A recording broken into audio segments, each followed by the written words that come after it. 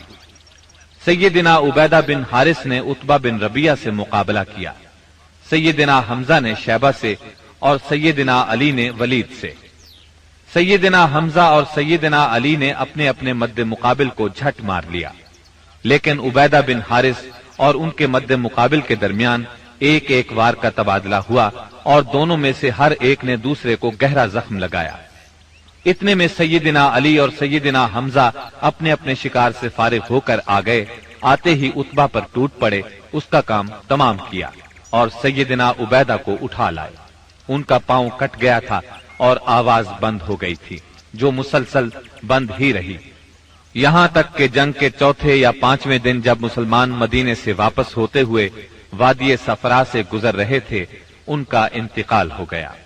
مبارزت کا نتیجہ مشرکین کے لیے برا ثابت ہوا، چنانچہ وہ غصے سے بے قابو ہو کر مسلمانوں کی صفوں میں تندی کے ساتھ ٹوٹ پڑے، گھمسان کا رن پڑا اور کشتوں کے پشتے لگ گئے۔ اس سے مشرکین کی صفوں میں اضطراب کی لہر دوڑ گئی۔ طاغوت اکبر ابو جہل ملعون نے اپنی صفوں میں اضطراب کی ابتدائی لہر دیکھی تو چاہا کہ اس سیلاب کے سامنے ڈٹ جائے، چنانچہ وہ اپنے لشکر کو للکارتا ہوا تکبر کے ساتھ کہنے لگا، لات و عزا کی قسم، ہم اس وقت تک واپس نہیں ہوں گے جب تک انہیں رسیوں میں نہ جکڑ لیں۔ دیکھو تمہارا کوئی آدمی ان کے کسی آدمی کو قتل نہ کرے، بلکہ انہیں پکڑو اور گرفتار کرو تاکہ ہم ان کو اس حرکت کا مزہ چکھائیں۔ لیکن اسے اس غرور کی حقیقت کا بہت جلد پتہ لگ گیا، کیونکہ چند ہی لمحے بعد مسلمانوں کے حملے کی تندی کے سامنے مشرکین کی صفیں پھٹنا شروع ہو گئیں۔ البتہ ابو جہل اب بھی اپنے گرد مشرکین کا ایک غول لیے جمع ہوا تھا۔ اس غول نے ابو جہل کے چاروں طرف تلواروں کی باڑ اور نیزوں کا ایک جنگل قائم کر رکھا تھا، لیکن غیرت مند مسلمانوں کے اسلامی ہجوم کی آندھی نے اس باڑ کو بھی بکھیر دیا اور اس جنگل کو بھی اکھیڑ دیا۔ اس کے بعد یہ طاغوت اکبر دکھائی پڑا۔ مسلمانوں نے دیکھا کہ وہ ایک گھوڑے پر چکر کاٹ رہا ہے، ادھر اس کی موت دو انصاری جوانوں کے ہاتھوں اس کا خون چوسنے کی منتظر تھی۔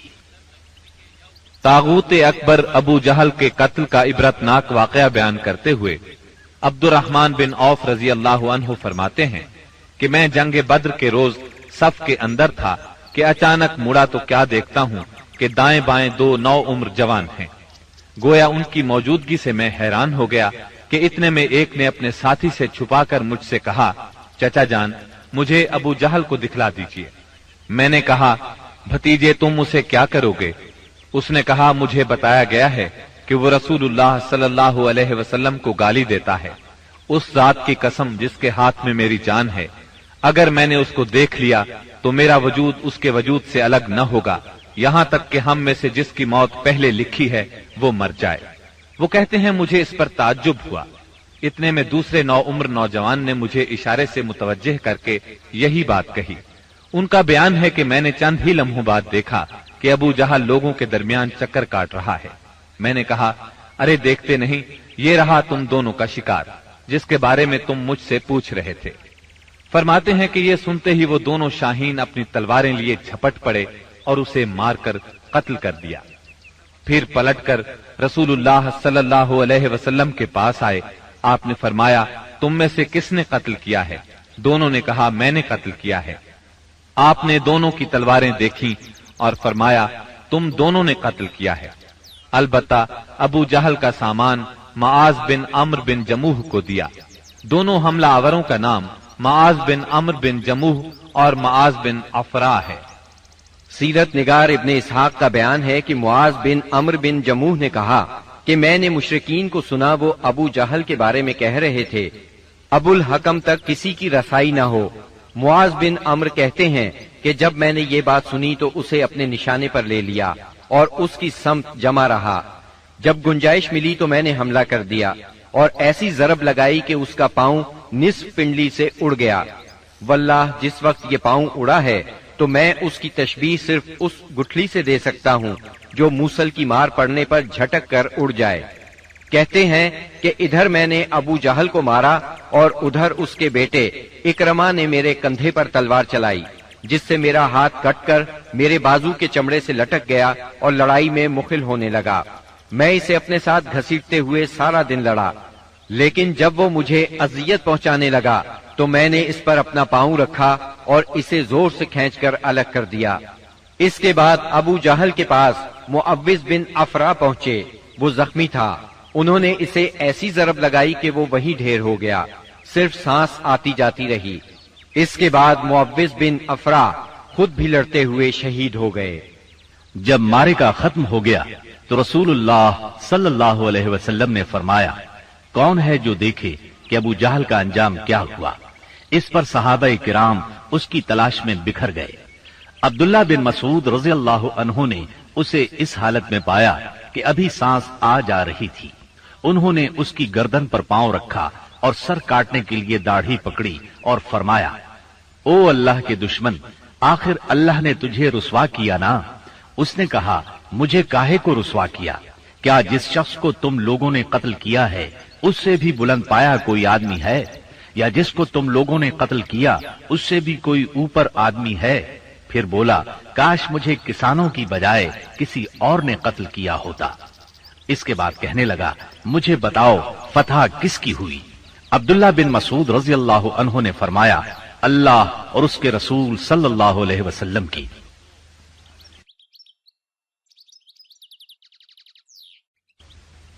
اس کے بعد عبداللہ بن مسعود رضی اللہ عنہ سے جو اس کی گردن پر پاؤں رکھ چکے تھے کہنے لگا، او بکری کے چرواہے، تو بڑی اونچی اور مشکل جگہ پر چڑھ گیا۔ واضح رہے کہ عبداللہ بن مسعود رضی اللہ عنہ مکے میں بکریاں چرایا کرتے تھے۔ اس گفتگو کے بعد عبداللہ بن مسعود رضی اللہ عنہ نے اس کا سر کاٹ لیا اور رسول اللہ صلی اللہ علیہ وسلم کی خدمت میں لا کر حاضر کرتے ہوئے عرض کیا، یا رسول اللہ صلی اللہ علیہ وسلم، یہ رہا اللہ کے دشمن ابو جہل کا سر۔ آپ نے 3 بار فرمایا، واقعی اس اللہ کی قسم جس کے سوا کوئی معبود نہیں۔ اس کے بعد فرمایا، اللہ اکبر، الحمد للہ الذی صدق وعدہ ونصر عبدہ وہزم الاحزاب وحدہ۔ اللہ اکبر، تمام حمد اللہ کے لیے ہے جس نے اپنا وعدہ سچ کر دکھایا، اپنے بندے کی مدد فرمائی اور تنہا سارے گروہوں کو شکست دی۔ پھر فرمایا، چلو مجھے اس کی لاش دکھاؤ۔ جب آپ صلی اللہ علیہ وسلم کو لاش دکھائی گئی تو آپ نے فرمایا، یہ اس امت کا فرعون ہے۔ معاذ بن عمرو اور معوذ بن افرا کے ایمان افروز کارناموں کا ذکر ہو چکا ہے۔ حقیقت یہ ہے کہ اس معرکے میں قدم قدم پر ایمان کے ایسے تابناک نقوش پیش آئے جن میں عقیدت کی قوت اور اصول کی پختگی نمایاں اور جلوگر تھی۔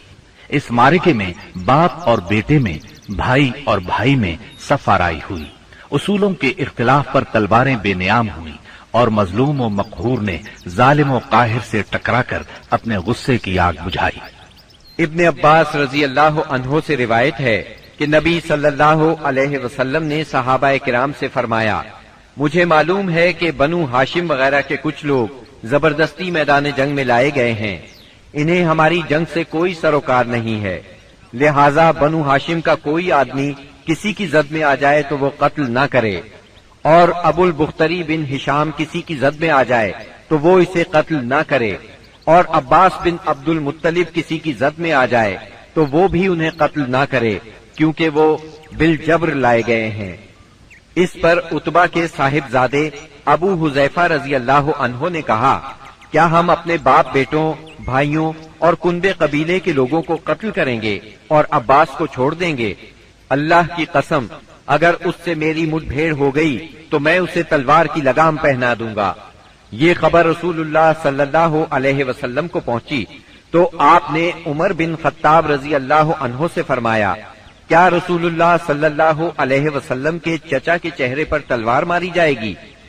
عمر رضی اللہ عنہ نے کہا یا رسول اللہ مجھے چھوڑیے، میں تلوار سے اس شخص کی گردن اڑا دوں، کیونکہ اللہ کی قسم یہ شخص منافق ہو گیا ہے۔ بعد میں ابو حذیفہ رضی اللہ عنہ کہا کرتے تھے اس دن میں نے جو بات کہہ دی تھی اس کی وجہ سے مجھے برابر خوف لگا رہتا ہے، صرف یہی صورت ہے کہ میری شہادت اس کا کفارہ بن جائے، اور بالآخر وہ یمامہ کی جنگ میں شہید ہو ہی گئے۔ ابو البختری کو قتل کرنے سے اس لیے منع کیا گیا تھا کہ مکے میں یہ شخص سب سے زیادہ رسول اللہ صلی اللہ علیہ وسلم کی ایذا رسانی سے اپنا ہاتھ روکے ہوئے تھا۔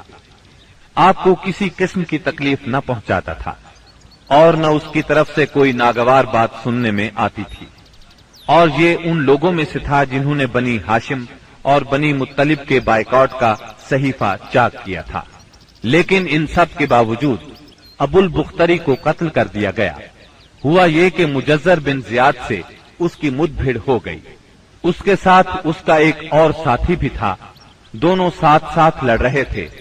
مجزر نے کہا ابو البختری، رسول اللہ صلی اللہ علیہ وسلم نے ہمیں آپ کو قتل کرنے سے منع کیا ہے۔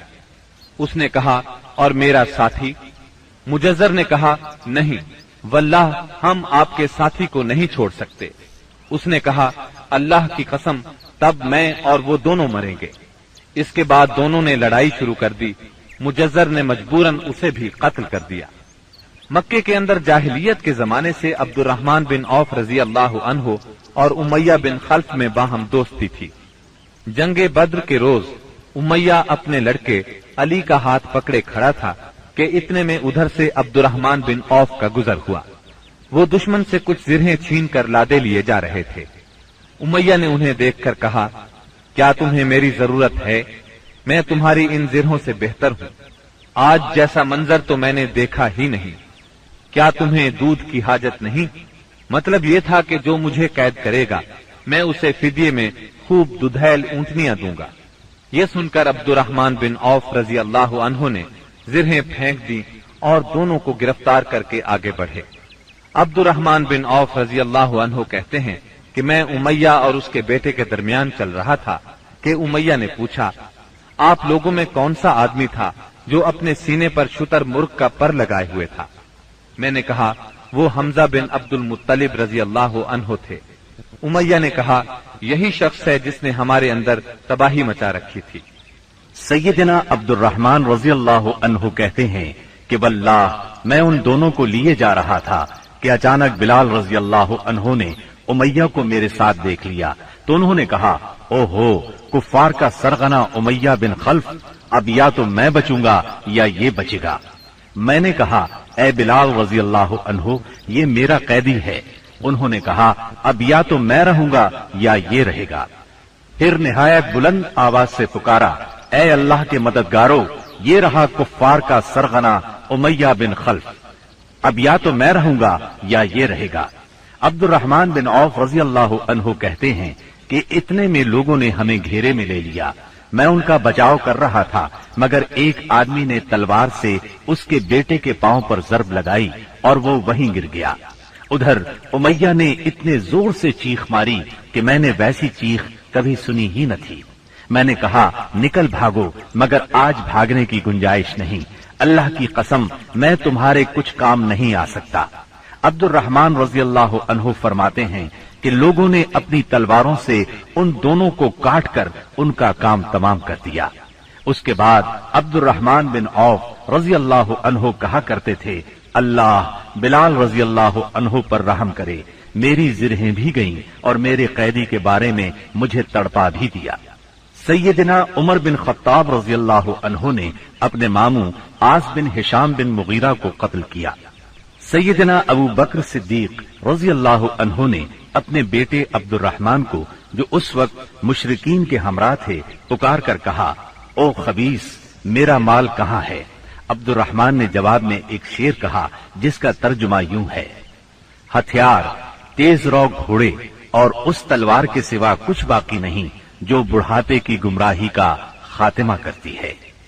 جس وقت مسلمانوں نے مشرکین کی گرفتاری شروع کی رسول اللہ صلی اللہ علیہ وسلم چھپر میں تشریف فرما تھے اور سعد بن معاذ رضی اللہ عنہ تلوار حمائل کیے دروازے پر پہرا دے رہے تھے۔ رسول اللہ صلی اللہ علیہ وسلم نے دیکھا کہ سعد رضی اللہ عنہ کے چہرے پر لوگوں کی اس حرکت کا ناگوار اثر پڑ رہا ہے۔ آپ نے فرمایا، اے سعد، ایسا محسوس ہوتا ہے کہ تم کو مسلمانوں کا یہ کام ناگوار ہے۔ انہوں نے کہا، جی ہاں، اللہ کی قسم، اے اللہ کے رسول، یہ اہل شرک کے ساتھ پہلا معرکہ ہے جس کا موقع اللہ نے ہمیں فراہم کیا ہے، اس لیے اہل شرک کو باقی چھوڑنے کی بجائے مجھے یہ بات زیادہ پسند ہے کہ انہیں خوب قتل کیا جائے اور اچھی طرح کچل دیا جائے۔ اس جنگ میں عکاشہ بن محصن اسدی رضی اللہ عنہ کی تلوار ٹوٹ گئی۔ وہ رسول اللہ صلی اللہ علیہ وسلم کی خدمت میں حاضر ہوئے۔ آپ نے انہیں ایک چھڑی تھما دی اور فرمایا، عکاشہ، اسی سے لڑائی کرو۔ عکاشہ نے اسے رسول اللہ صلی اللہ علیہ وسلم سے لے کر ہلایا تو وہ ایک لمبی، مضبوط اور چمچم کرتی ہوئی سفید تلوار میں تبدیل ہو گئی۔ پھر انہوں نے اسی سے لڑائی کی یہاں تک کہ اللہ نے مسلمانوں کو فتح نصیب فرمائی۔ اس تلوار کا نام اون یعنی مدد رکھا گیا تھا۔ یہ تلوار مستقلاً عکاشہ رضی اللہ عنہ کے پاس رہی اور وہ اسی کو لڑائیوں میں استعمال کرتے رہے، یہاں تک کہ دور صدیقی میں مرتدین کے خلاف جنگ کرتے ہوئے شہید ہو گئے۔ اس وقت بھی یہ تلوار ان کے پاس ہی تھی۔ خاتمہ جنگ کے بعد مصعب بن عمیر ابدری رضی اللہ عنہ اپنے بھائی ابو عزیز عمیر ابدری کے پاس سے گزرے۔ ابو عزیز نے مسلمانوں کے خلاف جنگ لڑی تھی اور اس وقت ایک انصاری صحابی اس کا ہاتھ باندھ رہے تھے۔ مصعب نے اس انصاری سے کہا، اس شخص کے ذریعے اپنے ہاتھ مضبوط کرنا، اس کی ماں بڑی مالدار ہے، وہ غالباً تمہیں اچھا فدیہ دے گی۔ اس پر ابو عزیز نے اپنے بھائی مصعب رضی اللہ عنہ سے کہا، کیا میرے بارے میں تمہاری یہی وصیت ہے؟ مصعب رضی اللہ عنہ نے فرمایا، ہاں، تمہاری بجائے یہ انصاری میرا بھائی ہے۔ جب مشرکین کی لاشوں کو کنویں میں ڈالنے کا حکم دیا گیا اور عتبہ بن ربیعہ کو کنویں کی طرف گھسیٹ کر لے جایا جانے لگا تو رسول اللہ صلی اللہ علیہ وسلم نے اس کے صاحبزادے ابو حذیفہ رضی اللہ عنہ کے چہرے پر نظر ڈالی، دیکھا تو غمزدہ تھے، چہرہ بدلا ہوا تھا۔ آپ صلی اللہ علیہ وسلم نے فرمایا، ابو حذیفہ، غالباً اپنے والد کے سلسلے میں تمہارے دل کے اندر کچھ احساسات ہیں۔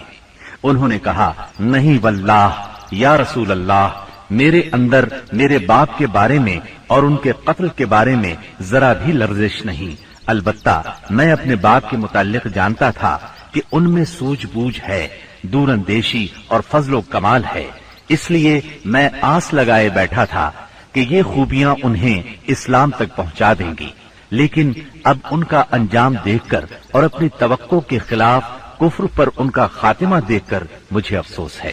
اس پر رسول اللہ صلی اللہ علیہ وسلم نے سیدنا ابو حذیفہ رضی اللہ عنہ کے حق میں دعائے خیر فرمائی اور ان سے بھلی بات کہی۔ آخرکار اسلام نے کفر پر فتح پائی۔ اس غزوہ بدر میں قریش کا سردار ابو جہل بھی مارا گیا۔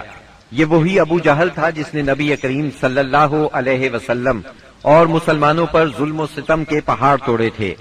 70 کافر موت کے گھاٹ اترے، 70 ہی گرفتار ہوئے، باقی دم دبا کر بھاگ نکلے۔ مسلمانوں میں صرف 14 شہید ہوئے، ان میں 6 مہاجر اور 8 انصاری تھے۔ اس جنگ نے اسلام کے دشمنوں کی طاقت کا جنازہ نکال دیا، ان کا بھرم کھل گیا اور ان کا غرور خاک میں مل گیا۔ جب رسول اللہ صلی اللہ علیہ وسلم مدینہ پہنچ چکے تو آپ نے قیدیوں کے بارے میں مشورہ کیا۔ سیدنا ابو بکر نے فدیہ لینے کی رائے دی، جبکہ سیدنا عمر کی رائے یہ تھی کہ انہیں قتل کر دیا جائے۔ انہوں نے فرمایا، میرا قریبی میرے حوالے کریں اور میں اسے قتل کروں۔ عقیل بن ابی طالب سیدنا علی کے حوالے کریں، وہ اس کی گردن کو اڑائیں، یہاں تک کہ اللہ کو معلوم ہو جائے کہ ہمارے دلوں میں مشرکین کے لیے کوئی نرم گوشہ نہیں ہے، اور یہ حضرات مشرکین کے ائمہ اور قائدین ہیں۔ رسول اللہ صلی اللہ علیہ وسلم نے فدیہ لینا طے کیا۔ یہ فدیہ 4000 سے 3000 اور کم از کم 1000 درہم تک تھا۔ اور ان میں سے جو لکھنا پڑھنا جانتے تھے ان کا فدیہ یہ قرار دیا گیا کہ وہ 10 بچوں کو لکھنا پڑھنا سکھا دیں۔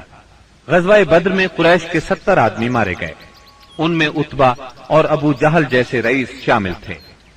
ابو جہل کے بعد قریش کا سردار ابو سفیان کو بنایا گیا، یہ بنو امیہ سے تھے۔ اس طرح بنو امیہ کے وقار میں اضافہ ہو گیا۔ جمادی الاولیٰ 3 ہجری میں قریش نے اپنا ایک قافلہ عراق کے راستے ملک شام بھیجا۔ یہ راستہ نجد سے ہو کر شام جاتا تھا اور مدینے کے قریب سے نہیں گزرتا تھا۔ اس قافلے کی قیادت صفوان بن امیہ کر رہا تھا۔ رسول اللہ صلی اللہ علیہ وسلم کو اس کا علم ہو گیا۔ آپ نے سیدنا زید بن حارثہ رضی اللہ عنہ کی کمان میں 200 سواروں کا ایک دستہ بھیج دیا۔ قریش کا قافلہ نجد میں قردہ نامی ایک چشمے پر پڑاؤ ڈال رہا تھا کہ سیدنا زید رضی اللہ عنہ نے اس پر حملہ کر دیا۔ نتیجہ یہ ہوا کہ پورا قافلہ ان کے قبضے میں آ گیا، البتہ اس میں جتنے آدمی تھے سب نکل بھاگے۔ صرف قافلے کا رہنما فرات بن حیان گرفتار ہو سکا، اس نے اسلام قبول کر لیا۔ مال غنیمت کی مقدار 1,00,000 درہم تھی، اور غزوہ بدر کے بعد قریش کے لیے یہ سب سے زیادہ تکلیف دہ مار تھی۔ غزوہ بدر کے بعد غزوات کے سلسلے میں تیزی آ گئی۔ 3 ہجری میں غزوہ بحران، غزوہ غطفان، غزوہ حمیر الاسد اور غزوہ احد اس سال کامیابی سے لڑے گئے۔ البتہ غزوہ احد واحد غزوہ ہے جس میں مسلمانوں کو بہت تکلیف دہ صورتحال کا سامنا کرنا پڑا۔ اپنی ایک غلطی کی وجہ سے وقتی طور پر شکست کا منہ دیکھنا پڑا۔ بدر میں ذلت آمیز شکست اور قریش کے بڑے بڑے سرداروں کے قتل کے بعد مکہ معظمہ کے ہر گھر میں کوہرام مچ گیا۔ اب قریش کے سردار ابو سفیان تھے، ان کی یہ ذمہ داری تھی کہ وہ غزوہ بدر کے مقتولین کا انتقام لیں۔ چنانچہ مشرکین نے بدر سے واپسی پر منت مانی کہ وہ جب تک مسلمانوں سے بدر کا انتقام نہیں لیں گے غسل جنابت نہیں کریں گے۔ ایک روز ابو جہل کا بیٹا اکرمہ مقتولین کے رشتہ داروں کو ساتھ لے کر ابو سفیان کے پاس گیا اور کہا، محمد نے ہماری قوم کو فنا کر دیا ہے، اب ہم نے تہیہ کر لیا ہے کہ مسلمانوں کا نام صفحہ ہستی سے حرف غلط کی طرح مٹا کر دم لیں گے۔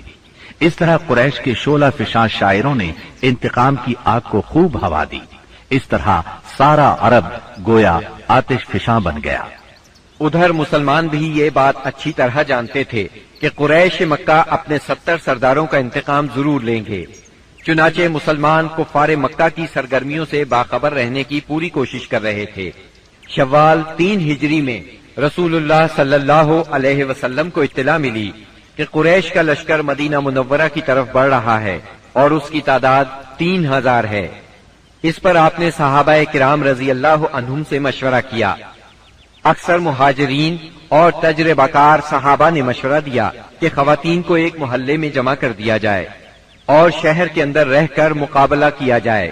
عبداللہ بن ابی منافق نے بھی یہی رائے دی، لیکن نوجوان صحابہ کے ایک گروہ نے اس بات پر اصرار کیا کہ شہر سے نکل کر دشمن کا مقابلہ کیا جائے۔ دراصل یہ نوجوان صحابہ کم عمر ہونے کی وجہ سے غزوہ بدر میں شرکت نہیں کر سکے تھے، اس لیے ان پر جوش طاری تھا۔ نبی اکرم صلی اللہ علیہ وسلم گھر تشریف لائے اور زرہ پہن کر باہر تشریف لے گئے۔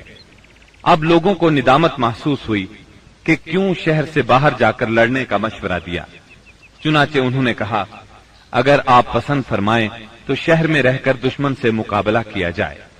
جواب میں آپ نے فرمایا، رسول کو زیبا نہیں کہ ہتھیار پہن کر بغیر قتال کے اتار دے۔